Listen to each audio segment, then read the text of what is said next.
السلام علیکم ورحمۃ اللہ وبرکاتہ۔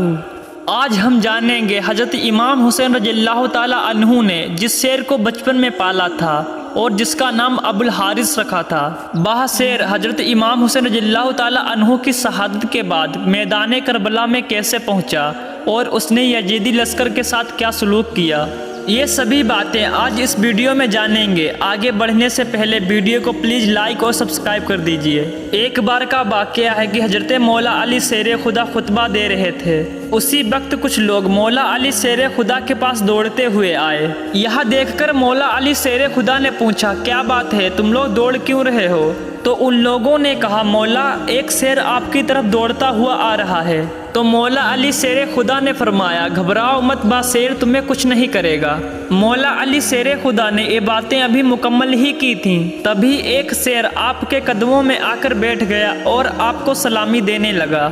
اس کے بعد اس شیر نے حضرت مولا علی کے سامنے اپنے چند دنوں کا بچہ پیش کیا۔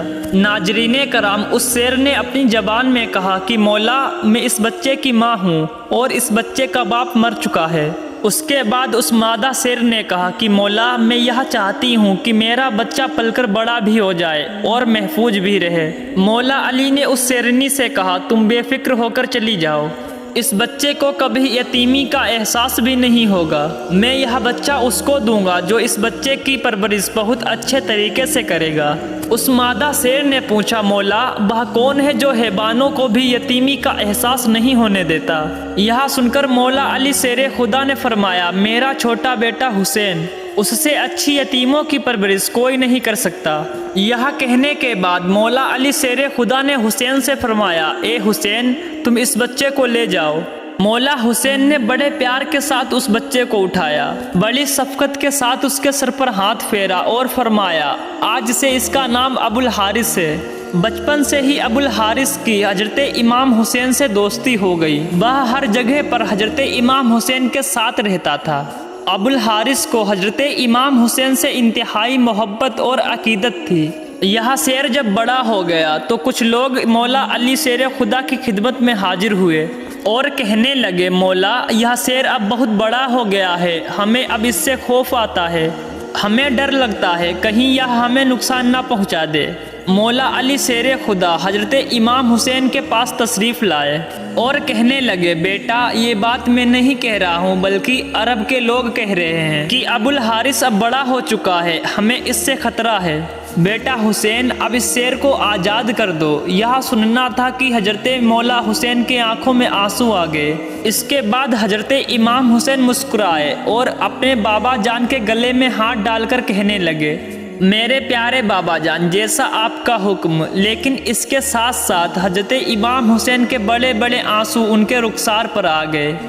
حضرت امام حسین نے فرمایا، بابا جان آج کی مجھے مہلت دے دیجئے، کل آپ کو ابو الحارث یہاں نہیں دکھے گا۔ مولا علی شیر خدا نے فرمایا، بیٹا آج تم کیا کرو گے؟ مولا حسین نے نم آنکھوں سے دیکھتے ہوئے کہا، بابا جان دیکھیے باہر شام ہو رہی ہے اور یہ وقت کسی کو گھر سے باہر نکالنے کا نہیں ہے۔ یہ سن کر مولا علی شیر خدا نے حضرت امام حسین کو اپنے گلے سے لگا لیا۔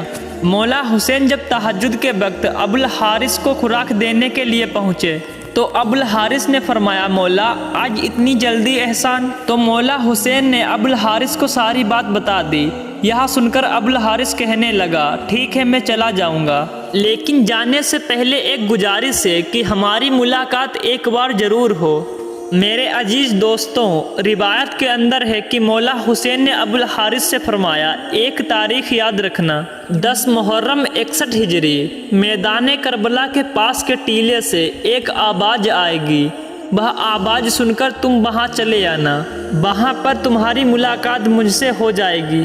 ابو الحارث نے فرمایا، مولا آواز کون دے گا، آپ؟ تو مولا حسین نے فرمایا، نہیں۔ ابو الحارث نے دوبارہ فرمایا، کیا آپ کے چچا حضرت عباس؟ تو آپ نے فرمایا نہیں۔ مولا حسین نے غمگین ہو کر کہا، میری 4 سال کی بیٹی سکینہ یا ہماری اماں حفصہ تمہیں آواز دیں گی۔ مولا حسین نے جب ابو الحارث کو آزاد کیا تو فرمایا، اے ابو الحارث تم ملک عراق میں چلے جاؤ، وہاں پر ایک نینوا کا جنگل ہے، وہاں کا بادشاہ شیر مر چکا ہے، تم وہاں پہ جا کے بادشاہی کرو۔ میرے دوستوں، اس طرح سے ابو الحارث حضرت امام حسین کی بات مان کر مدینہ شہر چھوڑ کر چلا گیا۔ میرے عزیزوں، عاشور کی رات تھی جب مولا حسین شہید ہوئے تھے۔ امام حسین کے شہید ہونے کے بعد ابن سعد کا حکم تھا کہ حضرت امام حسین کی لاش مبارک پر گھوڑے دوڑا دیے جائیں اور ان کی لاش مبارک کو پامال کر دیا جائے۔ یہ حکم سنتے ہی اہل حرم میں قیامت برپا ہو گئی۔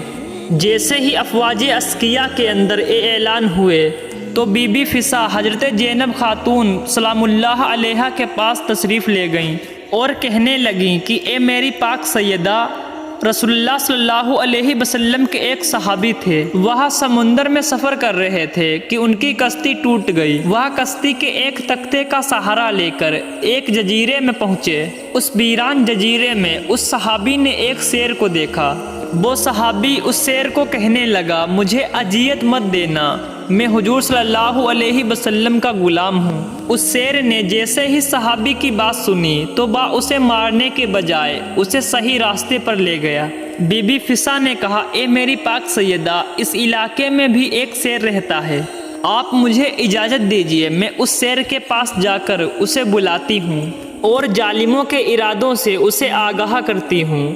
یہ کہہ کر بی بی فسا جنگل کی طرف جانے لگی اور انہوں نے ابو الحارث کہہ کر شیر کو صدا دی۔ بی بی فسا کی آواز جیسے ہی بلند ہونے لگی تو چند ہی منٹوں میں وہ شیر ان کے پاس پہنچ گیا۔